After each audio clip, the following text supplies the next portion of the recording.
আজকে আবার চলে এসেছি নতুন আরেকটা রেসিপি নিয়ে। তো আজকে রান্না করব সবজি দিয়ে চিংড়ি মাছ রান্না, যেটা বাঙালিদের খুব প্রিয় একটা খাবার, সেটা সবাই খুব পছন্দ করে।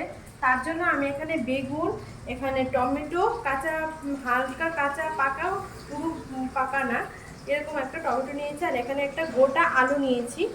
এখানে নিয়েছি চিচিঙ্গে, নিয়েছি কুমড়োটাকে ঠিক এরকম একটু বড় বড় করে সাইজ করে কেটে নিতে হবে। আর চিচিঙ্গেটাকে ঠিক এরকমভাবে কেটে কাটতে হবে। যদি চিচিঙ্গে না পান আপনারা ঝিঙেও দিতে পারেন বা পটলও ইউজ করতে পারেন। তার সাথে নিয়েছি পেঁয়াজ।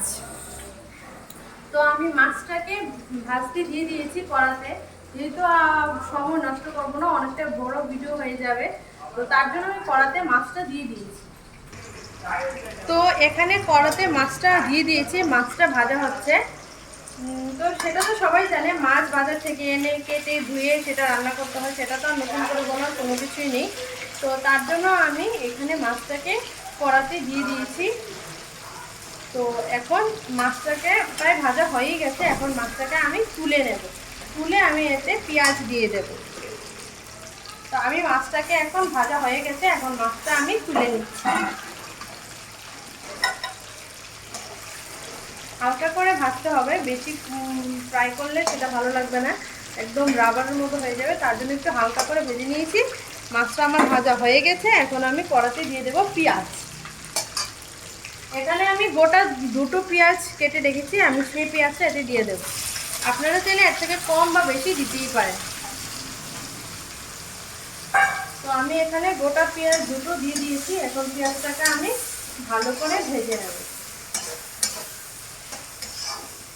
পেঁয়াজটা ভাজা হতে হতে আমি এতে দিয়ে দেবো 3টে কাঁচা লঙ্কা। আপনারা চাইলে শুকনো লঙ্কাও দিতে পারেন, তো আমি এতে কাঁচা লঙ্কা দেবো, শুকনো লঙ্কাটা আমি দেবো। তো তার জন্য কাঁচা লঙ্কা 3টে নিয়ে আমি মাঝখান দিয়ে একটু ফালি করে নেব।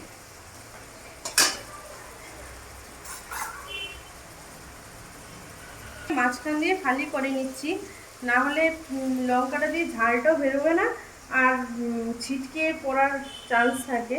তার জন্য আমি লঙ্কাগুলোকে মাঝখান দিয়ে একটু ফালি করে নিলাম এইভাবে। তো এবার আমি এগুলোকে কড়ার মধ্যে দিয়ে দেব। পেঁয়াজটাকে আমি ভালো করে ভেজে নেব।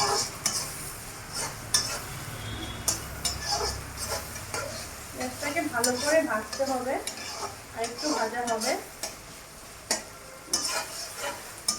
আমি এখানে সবজিগুলোকে আমি কোনো রকমভাবে হলুদ লবণ দিয়ে সেদ্ধও করিনি আর ভাজিও নি, আমি ডাইরেক্ট একভাবেই রান্না করে নেব। সেই মশলার মধ্যে কষাবো, আলাদা করে আমি কোনো রকমের ভাজাভুজি করিনি বা সেদ্ধও করিনি, আমি মশলাতে দিয়ে দেবো। আপনারা চাইলে তাতে পেঁয়াজের বদলে পাঁচফোড়ন দিয়েও করতে পারেন, যে পেঁয়াজ না খান। আমরা পেঁয়াজ খাই বলে আমরা পেঁয়াজ দিয়ে করছি। আর পেঁয়াজ দিয়ে করলে সেটা মাছের মধ্যে পেঁয়াজ ভালো লাগে, অন্য কিছু ফোড়ন দিলে তাতে ভালো লাগে না।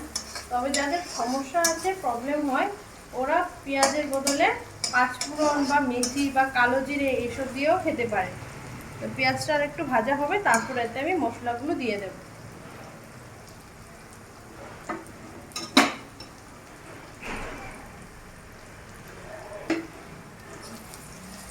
পেঁয়াজটা আর একটু ভাজা হবে, পেঁয়াজটাকে বেশি ভাজবেন না, তাহলে একদম কালো কালো হয়ে যাবে।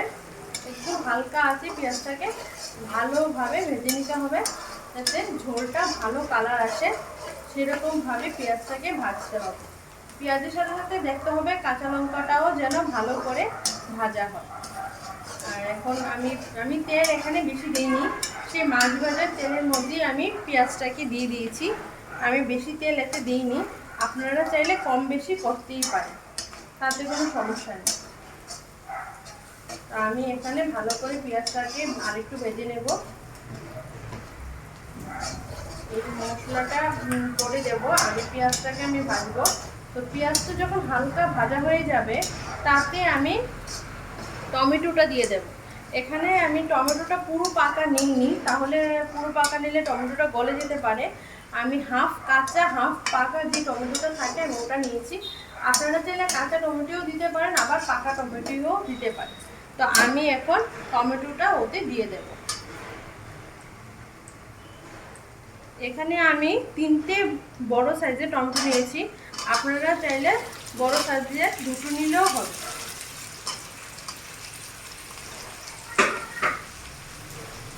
এখন আমি টমেটোটা দিয়ে দিয়েছি।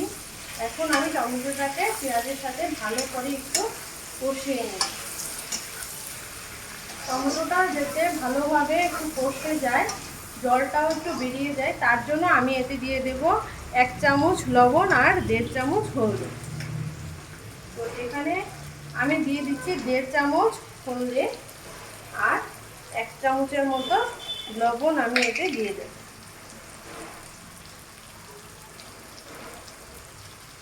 এখানে আমি 1 চামচের মতো লবণ দিয়ে দিয়েছি। এবার সেটাকে আমি ভালো করে টমেটো আর পেঁয়াজের সাথে মিশিয়ে নেব। ভালো করে মেশাতে হবে, না হলে টমেটো দিয়ে জল ছাড়বে, সেই জলটা যদি ভালো করে না শুকোয় তাহলে ভালো লাগবে। আর টমেটোতে যদি লবণ দেওয়া হয় তাহলে টমেটো দিয়ে তাড়াতাড়ি জল ছাড়ে এবং টমেটো তাড়াতাড়ি ভাজাও হয়ে যায়, আর না হলে একটু টাইম লাগে। তো আমি এখানে টমেটোটার সাথে হলুদ আর লবণটা ভালো করে মিশিয়ে নিয়েছি। এবার আমি টমেটোটাকে ভালো করে ভেজে নেব।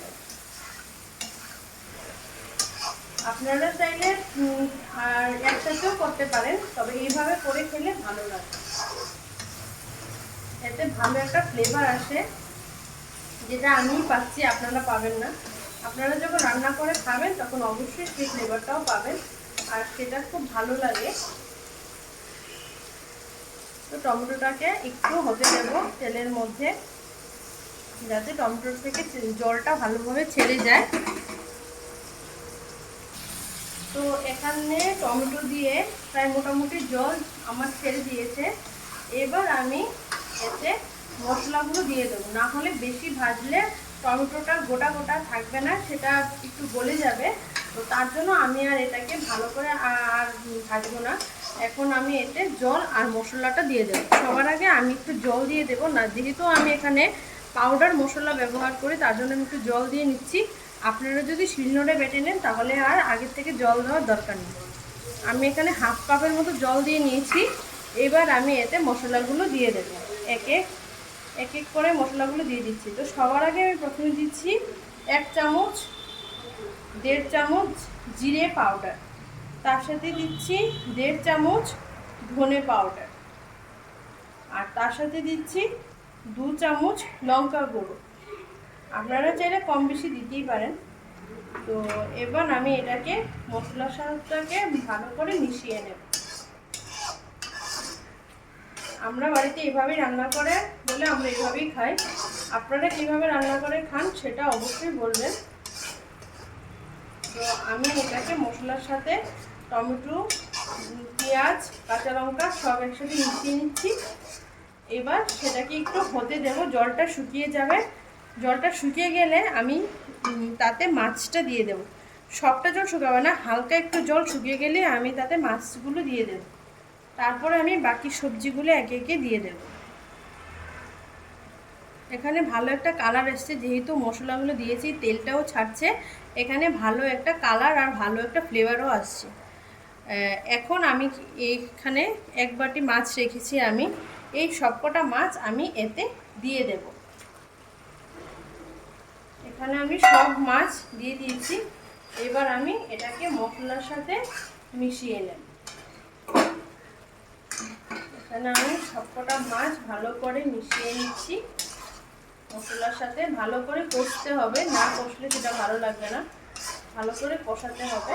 এখন আমি ভালো করে কষিয়ে নিচ্ছি। জলটা পুরো শুকিয়ে গেলে তারপর আমি এতে সবজিগুলো দিয়ে দেব। আমি যেভাবে বানাচ্ছি, যেভাবে করছি, ঠিক এইভাবেই আপনারা করবেন, অবশ্যই খেতে অনেক ভালো লাগে।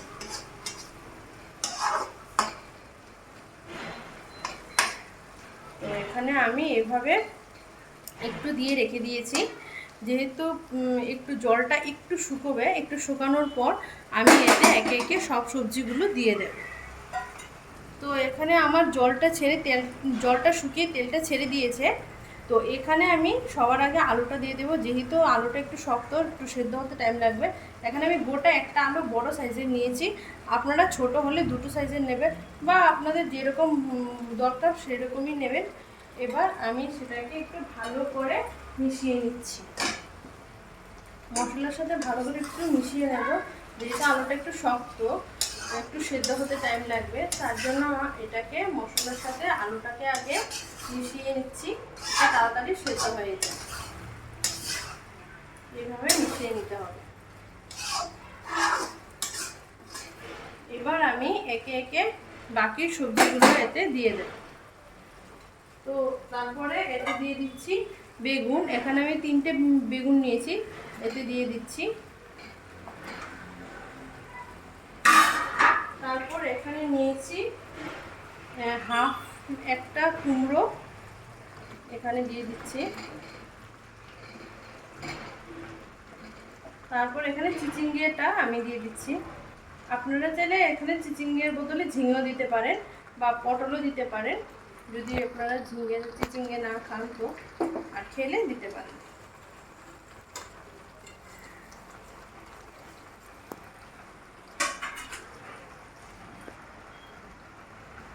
এবার সেটাকে আমি একটু নেড়ে দেব,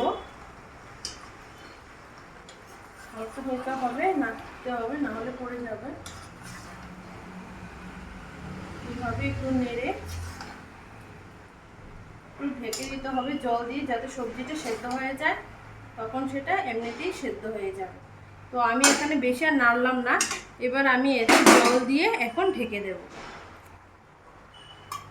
তো আমি এখানে 1 কাপের মতো জল দিয়ে দিচ্ছি। এখন আমি এটাকে ঢেকে দেব। এখানে 1 কড়াইয়ের মতো সবজি হয়ে গেছে। যখন সবজিটা সেদ্ধ হয়ে যাবে তখন সবজিটা এমনিতে কড়াইয়ের তলায় চলে যাবে, তখন ভালো করে নাড়তে পারবো। তো এখন আমি এটাকে ঢেকে দিচ্ছি। তো আমার এখানে 10 মিনিট হয়ে গেছে। আমি এবার ঢাকনাটা খুলে দেব, খুলে দেখব যে এটা কতক্ষণ হয়েছে। হ্যাঁ, দেখতে পাচ্ছি সবজিতে অনেকটা জল ছেড়ে দিয়েছে। তো এখন আমি উল্টে পাল্টে উপরের সবজিগুলো নিচে আর নিচে সবজিগুলোকে উপরে করে দেব। চিংড়ি মাছ সবারই একটা পছন্দের মাছ, যারা মাছ খেতে ভালোবাসে ওরা চিংড়ি মাছটা খুবই পছন্দ করে। আমিও খুব পছন্দ করি চিংড়ি মাছটা। তো ভাবলাম আজকে চিংড়ি মাছ দিয়ে অন্য একটা রেসিপি করা যায়। তো আপনারা কে কে এইভাবে রান্না করে বাড়িতে খান সেটা অবশ্যই কমেন্টসে বলবেন। তো এখন সবজিটা দিয়ে একটু জল ছাড়ছে, আর একটু সিদ্ধ হবে, সবজিটা একটু শক্ত আছে। তো এখন আমি আরেকটু ঢাকা দিয়ে দেব, যাতে জলটাও শুকিয়ে যায় আর সবজিটাও একটু সেদ্ধ হয়ে যায়। আর একটু আমি 10 মিনিটের জন্য সবজিটা আমি আবার ঢাকা দিয়ে দিলাম। এখানে 10 মিনিট হয়ে গেছে, আমি আবার সেটা খুলে দেখব। এখানে সুন্দর একটা গন্ধ বেরিয়েছে, জলটা ছেড়েছি সবজি দিয়ে। তা আমি সবজিটাকে আবার আরেকটু এইভাবে উল্টে পাল্টে দেব। এখন আর ঢাকবো না, যেহেতু সবজিটা সেদ্ধ হয়ে গেছে, জলটা শুধু একটু শুকানোর বাকি। তো আমি এখন আর ঢাকবো না, এখন আমি এইভাবে একটু উল্টে পাল্টে দেব, যাতে সেই কুমড়োটা একটু দেখে নিই সেদ্ধ হয়েছে কিনা। হ্যাঁ, সেদ্ধ হয়ে গেছে। কুমড়ো আলু ওইসব যাতে আরেকটু সেদ্ধ হয়ে জলটা একেবারে শুকিয়ে যায়। তো তার জন্য এখন আর ঢাকবো না, এখন এইভাবেই খোলাই রাখবো। এখন এইভাবে খুলে এখন জলটাকে শুকাতে হবে, না হলে জলটা শুকাতে টাইম লাগবে ঢেকে দিলে। তো এখন এইভাবে একটু শুকাবে। তো আমি এখন সবজিটা শুকোনোর আগে আমি এখানে হাফ চামচ একটু চিনি দিয়ে দেব, তাহলে খেতে ভালো লাগবে। আপনারা যারা চিনি না খান, মিষ্টি খেতে পছন্দ করেন না, আপনারা স্কিপ করে দিতে পারেন। তবে আমি একটু সবজিতে একটু মিষ্টি খাই বলে, তা আমি একটু এখানে হাফ চামচের মতো এখানে চিনি দিয়ে দিলাম। তো আমি এবার এটাকে একটু মিশিয়ে নেব। আপনারা চাইলে নাও দিতে পারেন, আর যদি খান তাহলে দিয়ে দেবেন। তো আমি এবার সবজিটাকে একটু মিশিয়ে নিচ্ছি, এভাবে উল্টে পাল্টে একটু মিশিয়ে নেব। সবজিটাকে এখন আর ঢাকবো না, ঢাকলে সবজিটা ঘেটে যাবে। তো এখন আমি এইভাবে সবজিটাকে উল্টে পাল্টে দিয়েছি। এখন জলটা একটু শুকোবে, জলটাই শুকানোর দরকার। এখন এইভাবে একটু খোলাই ছেড়ে দেবো। খোলা থাকলে জলটা তাড়াতাড়ি বাষ্প হয়ে শুকিয়ে যাবে। আর আপনারা যারা ঝোল খান অবশ্যই ঝোল রাখবেন। আর আমি মনে করি এই সবজিটাতে ঝোলটা না রাখলেই ভালো, তাতে ভালো টেস্ট আসে। ঝোল থাকলে সব সবজি খেতে ভালো লাগে না। আর কিছু সবজি আছে যেগুলো দিয়ে জল এমনিতেই ছাড়ে, যেরকম ঝিঙে দিলে জল শুকোতেই যায় না, জল থেকেই যায়। তো সেক্ষেত্রে একটু ঝোল থাকবে, ঠিক আছে, তবে ঝোলটাকে শুকানোর চেষ্টা করবেন, তাহলে বেশি ভালো লাগবে। আর আপনারা চাইলে এতে কাঁচা লঙ্কা বেটেও দিতে পারেন, তবে আমি এখানে শুকনো লঙ্কার গুঁড়ো ব্যবহার করেছি বলে আমি এখানে আর কোনো বাটা মশলা দিইনি। আমি এখানে সবকটা গুঁড়ো মশলাই দিয়েছি, আপনারা চাইলে সেখানে বেটেও দিতে পারেন। তো আমি সবজিটাকে আরেকবার নেড়ে দেব, যাতে তলায় না ধরে যায়। তলায় ধরে গেলে তাহলে আবার সেটা একটু বন্ধ হয়ে যাবে, ভালো লাগবে না। আর তার জন্য আমি এটাকে আরেকবার আমি তলা দিয়ে নেড়ে দিচ্ছি। আর আপনারা চেষ্টা করবেন অবশ্যই কুমড়োটা যাতে পাকা কুমড়ো হয়। কাঁচা কুমড়ো হলে সবজিটা পুরো ঘেটে যাবে, পাকা কুমড়ো হলে সবজিটা খেতে ভালো লাগবে আর একটু মিষ্টি মিষ্টি হবে।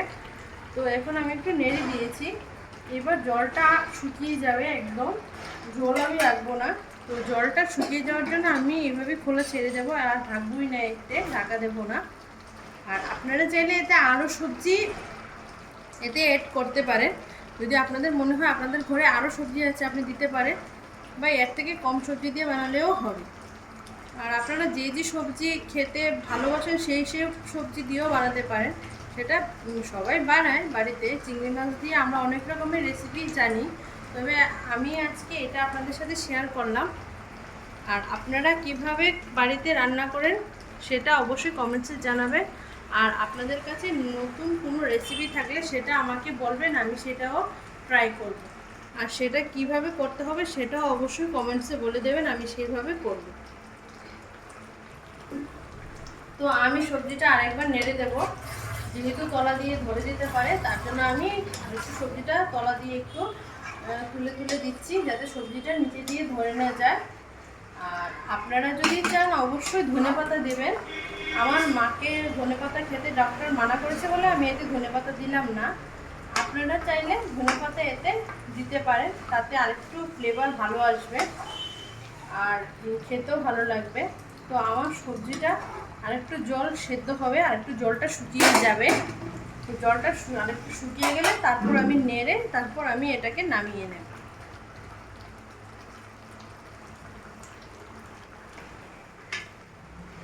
তো আমি আরেকবার এইভাবে নেড়ে দেবো। এখন আর আমি বেশি জল শোকাবো না, বেশি জল শোকাতে গেলে এখন সবজিটা পুরো ঘেটে যাবে। তো এখন আমি এটাকে বন্ধ করে দেবো। যখন একটু ঠান্ডা হয়ে যাবে তখন সবজিটা এমনিতেই জলটা টেনে নেবে। তো এখন আমার প্রায় মোটামুটি হয়ে গেছে, এখন আমি গ্যাসটাকে বন্ধ করে দেব। আপনারা চাইলে আরেকটু জল রাখতেও পারেন বা আরেকটু শুকাতেও পারেন। তো আমি আর শুকাবো না, আমার এখন প্রায় হয়েই গেছে, আমার এখন মোটামুটি শেষ, কমপ্লিট। তো আমি এখন গ্যাসটাকে বন্ধ করে দেব। তো আজকের মতো এখানেই টাটা, আবার দেখা হচ্ছে নতুন আরেকটা ভিডিওতে।